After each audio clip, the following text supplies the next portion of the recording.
there's a real danger that any false move or any move that move out of step really could trigger something wider and something that could become a real problem, especially in an election year for Joe Biden. The president said he was heartbroken and outraged after 7 aid workers were killed in that airstrike in Gaza on Monday, and also accused Israel of not doing enough to protect aid workers. Comes as the president is due to speak to Netanyahu later today, and that's going to be their first phone call since Monday's incident. I mean, there is a clear divide opening up here, and the remarkable thing is, if we compare how Biden was talking about this in public, he seems now, a bit like Rishi Sunak over here, for the first time to be willing to be straightforwardly critical of what Netanyahu is doing or not doing. In some respects, that's absolutely true. The statement that the White House put out on Monday night that you referred to there, Biden calling the strike on the aid convoys outrageous and that the Israelis weren't doing enough to protect either aid workers or indeed civilians, is a real sort of departure from where we were a number of months ago, where it was difficult to hear any criticism at all of Israel's conduct in the war. And of course, privately, these discussions take place, and I'm sure they're very frank discussions, and the Americans lay out exactly what they think the Israelis are getting wrong. But also, there is an unwillingness in Washington to condemn Israel completely. John Kirby, the spokesman for the National Security Council, is on stage in front of reporters pretty much every day now. And he will reiterate that Israel has a right to defend itself. He talks about military assistance packages worth billions of dollars that are being sent to Israel. But I think on the conduct of the war, you're right. Since about the turn of the year, we've heard much more critical comment from the Americans. I think it started around Rafah and the proposed Israeli incursion to Rafah, which the Americans are dead set against, without any credible plan for the civilian population to be protected. The Americans say that plan doesn't exist.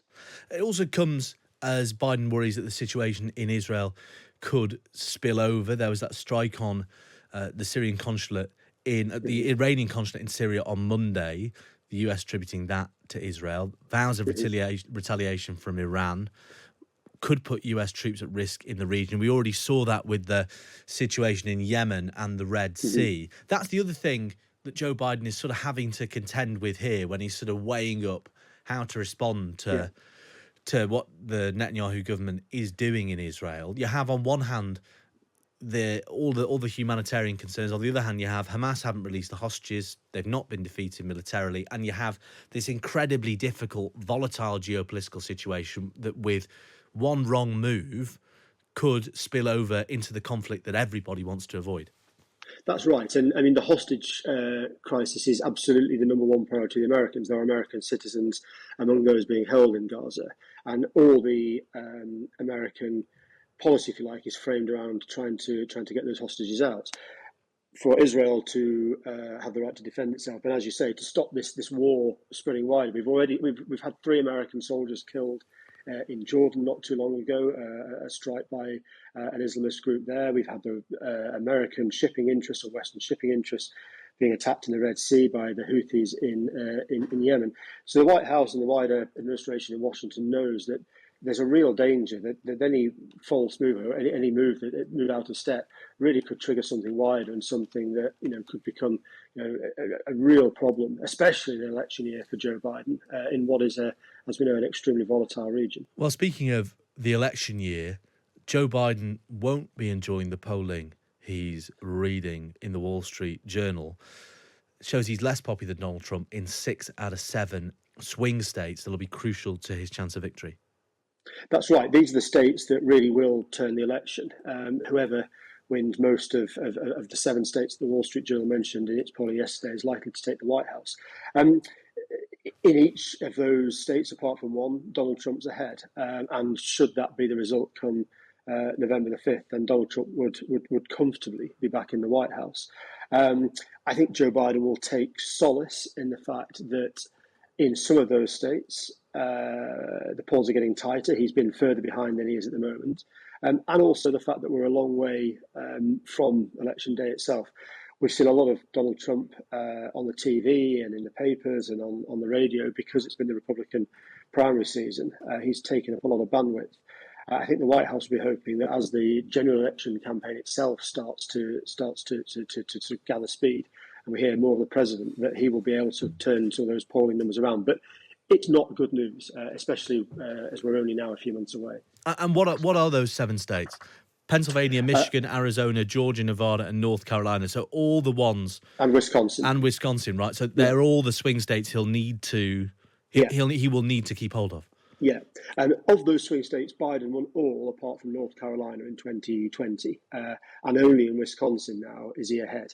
The maths are quite complicated, but whoever wins will need a majority of those 7 states to win the White House, and they're the ones that really are where we'll see the candidates going time after time after time in the coming months. And the interesting thing, and this isn't necessarily a name we've heard that much of on this side of the Atlantic, although it's one listeners will immediately recognise, when third-party candidates were included in the Wall Street Journal's poll data, such as Robert F. Kennedy Jr., who was going to run for the Democratic nomination, is now running as an independent. He's not a sort of Kennedy we recognise. He's a conspiracy theorist. He's an anti-vaxxer. But once he's included in the poll data, Trump enjoys leads in all of the states except Wisconsin. That's right. So the results are the same. One of the things I think the White House has been doing, or the campaign, I should say, has been doing, is attacking not just Donald Trump, but also RFK Jr. They're worried that he's going to take votes away from Biden. But this poll, the reason I think one of the reasons this poll is taken credibly, and it's one that's repeated over the course of several months, is that once you strip away those third party, those independent candidates like RFK Jr., Trump still enjoys a similar lead to the one he's got with others involved in the race. So it's Biden and the campaign, the Democratic campaign, really do have an uphill struggle to convince Americans that he deserves another 4 years. And finally, Alastair, is Donald J. Trump International Airport a destination we'll all be flying to soon? Well, if some Republicans in the House of Representatives have their way, they want to rename Dulles Airport, the main airport serving Washington.